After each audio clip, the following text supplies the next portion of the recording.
తెలంగాణ రాష్ట్ర సాధన కోసం యావత్ తెలంగాణ రాష్ట్ర విద్యార్థులు ఉద్యోగులు ముందుండి అనేక ఉద్యమాలు చేశారని ఏబీవీపీ రాష్ట్ర కార్యదర్శి చింతకాయల ఝాన్సీ తెలిపారు. రాష్ట్రం వస్తే విద్యారంగం బాగుపడుతుందని, ఉద్యోగాలు వస్తాయని ఆశించిన విద్యార్థులకు, నిరుద్యోగులకు ప్రభుత్వాలు నిరాశ మిగిలించాయని అన్నారు. అఖిల భారతీయ విద్యార్థి పరిషత్ నల్గొండ శాఖ ఆధ్వర్యంలో శుక్రవారం స్టెయిన్ హోటల్లో ఏర్పాటు చేసిన మీడియా సమావేశంలో ఏబీవీపీ రాష్ట్ర కార్యదర్శి చింతకాయల ఝాన్సీ మాట్లాడుతూ, తెలంగాణ రాష్ట్ర సాధన కోసం యావత్ తెలంగాణ రాష్ట్ర విద్యార్థులు ఉద్యోగులు ముందుండి అనేక ఉద్యమాలు చేసి నిస్వార్థంగా ప్రాణాలర్పించి స్వరాష్ట్రం సాధించుకున్నారని తెలిపారు. తెలంగాణ రాష్ట్రం సిద్ధిస్తే విద్యారంగం బాగుపడుతుందని, ఉద్యోగాలు వస్తాయని ఆశించిన విద్యార్థులు, నిరుద్యోగులకు బీఆర్ఎస్ ప్రభుత్వం నిరాశ మిగిల్చిందన్నారు. గడిచిన 10 సంవత్సరాలు ప్రాథమిక పాఠశాలల నుండి విశ్వవిద్యాలయాల వరకు విద్యారంగాన్ని నిర్వీర్యం చేస్తూ నిరుద్యోగులకు తీరని అన్యాయం చేశారని ఆవేదన వ్యక్తం చేశారు. ఉద్యోగాలు లేక ఇదిగో నోటిఫికేషన్లు, అదిగో నోటిఫికేషన్లు అంటూ నిరుద్యోగ యువతకు ఆశ చూపుతూ సంవత్సరాలు తరబడి నోటిఫికేషన్ల జారీలో జాప్యం చేశారన్నారు. తీరా ఎలక్షన్ల ముందు అడపాదడపా నోటిఫికేషన్లు వేసి పరీక్ష రద్దు, పేపర్ లీకేజీలతో కోర్టు మెట్ల చుట్టూ తిప్పుతూ నిరుద్యోగ యువత బ్రతుకుని రోడ్డుకి ఈడ్చారని ఆరోపించారు. విద్యార్థిని, నిరుద్యోగ యువత తమకు జరిగిన అన్యాయాలు పోయి న్యాయం జరగాలని ఆశించి నూతన కాంగ్రెస్ ప్రభుత్వాన్ని ఎంచుకొని ఈ ప్రభుత్వంలో అయినా న్యాయం జరుగుతుందని ఆశిస్తే కాంగ్రెస్ ప్రభుత్వం కూడా అదే పోకడలో పోతూ విద్యార్థి, నిరుద్యోగ యువతకు అన్యాయం చేస్తుందని అన్నారు. స్వయంగా ముఖ్యమంత్రి పర్యవేక్షణలో ఉన్న విద్యాశాఖ బాగుపడుతుందని ఆశిస్తే ఆశలన్నీ అడియాశలయ్యాయన్నారు. ప్రభుత్వం ఇకనైనా విద్యారంగంపై నిర్లక్ష్యం విడనాడి విద్యారంగ సమస్యలను పరిష్కరించాలని, లేని ఎడల అఖిల భారతీయ విద్యార్థి పరిషత్ ఆధ్వర్యంలో విద్యా వ్యతిరేక విధానాలను అవలంబిస్తున్న ప్రభుత్వానికి వ్యతిరేకంగా రాష్ట్ర వ్యాప్తంగా విద్యార్థుల పక్షాన పోరాటాలు చేస్తామని హెచ్చరించారు. ఈ కార్యక్రమంలో ఏబీవీపీ నల్గొండ విభాగ్ convener Survi Manikanta, state working committee member Jupalli Deepika, జిల్లా కన్వీనర్ ఆవుల సంపత్, నగర కార్యదర్శి శివకృష్ణ తదితరులు పాల్గొన్నారు.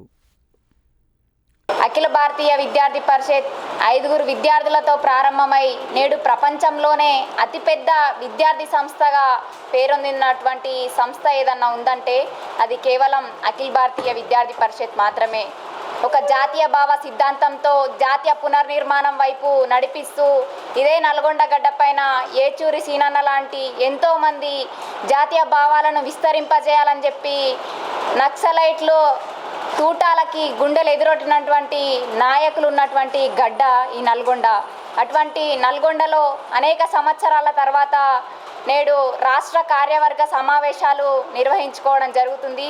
దీనికి రాష్ట్ర నలుమూలల నుంచి కూడా విద్యార్థి ఏబీవీపీ కార్యకర్తలు మరియు అధ్యాపకులు కూడా విచ్చేసి ఈ కార్యవర్గ సమావేశంలో పాల్గొనడం జరుగుతుంది.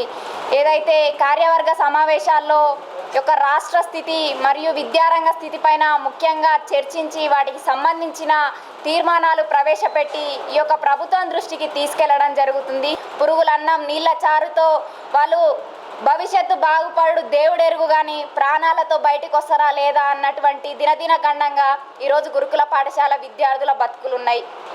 ఇదే విధంగా చూసుకుంటే సంక్షేమ హాస్టళ్లలో సంక్షేమం కాదు సంక్షోభం వెళ్ళబోస్తున్నటువంటి పరిస్థితి. నిన్నమన్న న్యూస్ చూసుకున్నట్టయితే ఫ్యాకల్టీ లేని కారణంగా 2 లా కళాశాలల permission bar council of India రద్దు చేసిందంటే ఎంత దారుణమో, దీన్ని యావత్ విద్యార్థి లోకం ఎంత ఖండిస్తుందో ఈ యొక్క ప్రభుత్వానికి ఇంకా సోయి రాకపోవడం అనేది సిగ్గుచేటు. ఈ విధంగా నిరుద్యోగ సమస్యలు, విద్యారంగ సమస్యలు అన్నింటినీ కూడా విద్యార్థి పరిషత్ ముందుండి వాళ్ళ తీర్మానాలలో ప్రభుత్వానికి హెచ్చరిస్తూ ప్రవేశపెట్టడం జరుగుతుంది. ఇప్పటికైనా ప్రభుత్వం మేలుకొని వెంటనే ముఖ్యంగా విద్యాశాఖ మంత్రిని నియమించాలి, విద్యారంగ సమస్యలని తీర్చాలని ఈ యొక్క రాష్ట్ర కార్యవర్గ సమావేశాల వేదికగా ఈ యొక్క ప్రభుత్వాన్ని డిమాండ్ చేయడం జరుగుతుంది. లేదంటే అదే కార్యవర్గ సమావేశాల సందర్భంగా కూడా ఉద్యమానికి కార్యాచరణ చుట్టి ఈ యొక్క ప్రభుత్వం పైన ఉద్యమాన్ని చేయడానికి కూడా తీర్మానం చేయడం జరుగుతుంది.